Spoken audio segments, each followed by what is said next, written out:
Hi everyone, welcome back. Patricia here. And if you're new here, welcome. You should know that I have 2 kids, 2 and under, and it was because of them that I started to want to live with less.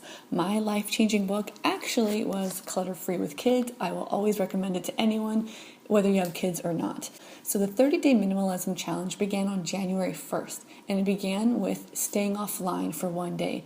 I was so eager for this day. I was really anxious because I've always wanted to try something like this, but never had the guts to follow through. And I tell you, it was a great day. It was so much easier than I thought. I didn't check Facebook, Instagram. It sort of freed me from the pressure to post. I don't always post regularly, but I feel like I should. I even had a friend tell me once, just try harder. But it's not about trying for me. It's just not a genuine thing. I really have to force myself to do it. So it was nice to have the excuse not to. I will say though that one lesson I learned is that my recipe box is sorely lacking. All of our recipes are online. I just have them bookmarked, or I know where to find them. So that's something I learned that I do need to fix. The second day was to meditate for 15 minutes, and I've tried meditating off and on, but I've never been really committed. I have a lot of energy. I have a racing mind all the time. I do everything fast. I don't know why I do this. So meditating was a great way to slow down and become more centered and more focused. Now, he recommended using Headspace app, and as did the blog and a good friend of ours. They all use this, and I tell you, it was a great recommendation. It really helped me focus. A lot of the things that tripped me up in the past were over focusing on if I'm breathing correctly, if I'm sitting correctly, is this, the external, is this exactly how I do it? And it wasn't about that. The Headspace app really guided me to focus on what really matters in meditation.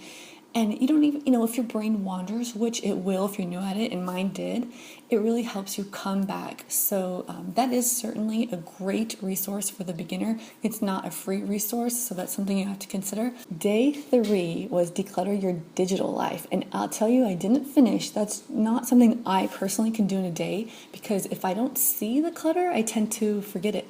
But my computer and all my digital is just as cluttered as anything physical. So what I did do was declutter my email inbox. I went ahead and deleted some events in iMovie. I use iMovie for editing my YouTube videos, and I had saved a lot of things. If my girls are in the footage, I have a really hard time deleting it. Clips with them, I'm saving in a file called Family Videos.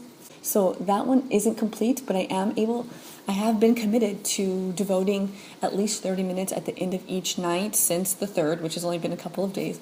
But I want to keep doing that until I am done. It won't take long because I'm not going to touch the photos just yet. Once I get to the photos, that's going to be a whole nother project. And yesterday was day 4, and it was no complain day.